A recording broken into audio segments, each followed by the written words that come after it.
Murisei, welcome back to Shona land, and today I'll be teaching you the Lord's Prayer in Shona.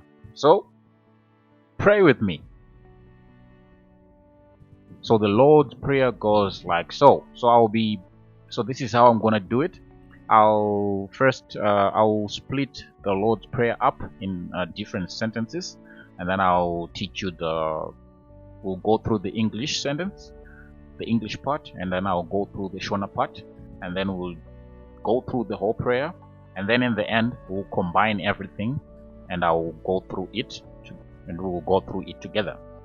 So let's start. So it goes like this: Our Father, who art in heaven. In Shona, Baba wedu muri kudenga.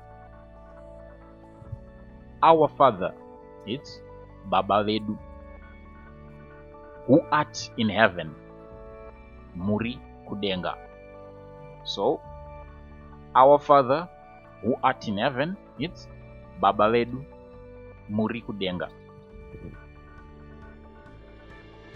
Hallowed be thy name.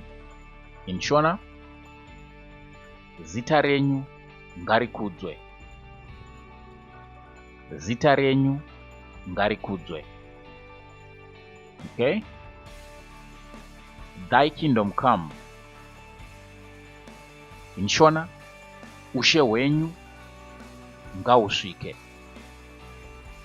Ushe wenyu ngausvike. Thy kingdom, ushe wenyu, come, ngausvike. Okay?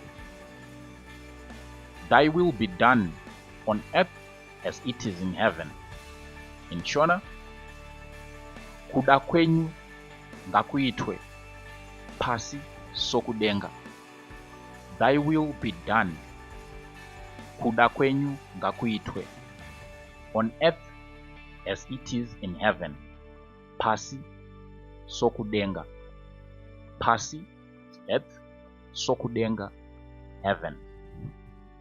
Kuda kwenyu ngakuitwe pasi sokudenga. Give us this day our daily bread. Tipei nasi kudya kwedu kwezuva. Give us this day. Tipei nasi our daily bread. Kudya kwedu kwezuva. Okay? Tipei nasi kudya kwedu kwezuva. And forgive us our trespasses. In Shona, tiregererei zvatakakutadzirai. And forgive us, tiregererei our trespasses zvatakakutadzirai. Tiregererei zvatakakutadzirai. As we forgive those who trespass against us. In Shona, sezvatinoregerera vakatitadzira. As we forgive those, sezvatinoregerera who trespass against us, vakatitadzira. Okay? And lead us not into temptation, but deliver us from evil.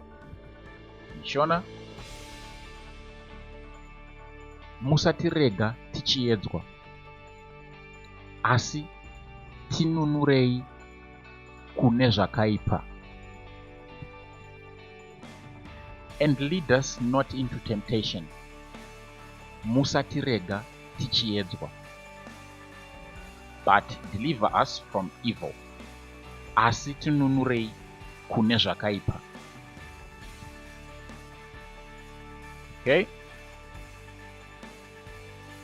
For thine is the kingdom, and the power, and the glory, forever and ever. Shona, nekuti ushe, nesimba, nembiri, ndezvenyu, nekusingaperi.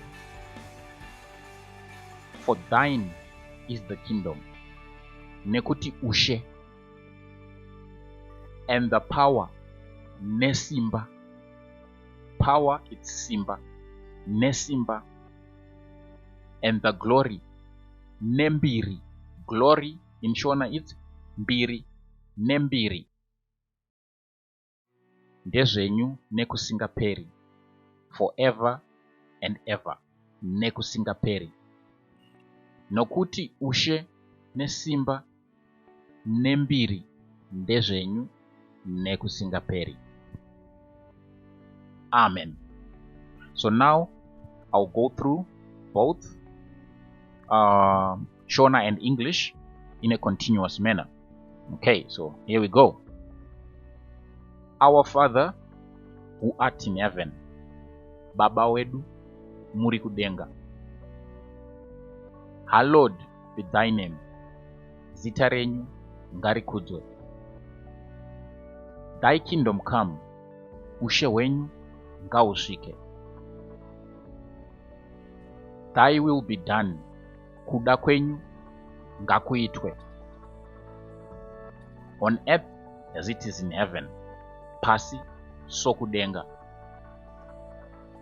Give us this day our daily bread. Tipei nasi kudya kwedu kwezuva. And forgive us our trespasses. Tiregerere iwo zvatakakutadzirai. As we forgive those who trespass against us. Sezvatinoregerera vakatitadzira. And lead us not into temptation. Musatirege tichiedzwa. But deliver us from evil. Asi tinunurei kune zvakaipa. For thine is the kingdom, the power and the glory. Nekuti ushe, nesimba, nembiri. Forever and ever. Ndezvenyu nekusingaperi. Amen. So thank you guys for watching this video. I hope it was helpful. Please don't forget to leave a comment, to like our video, and subscribe to our channel. Thank you very much for watching. Ndatenda. See you in the next one.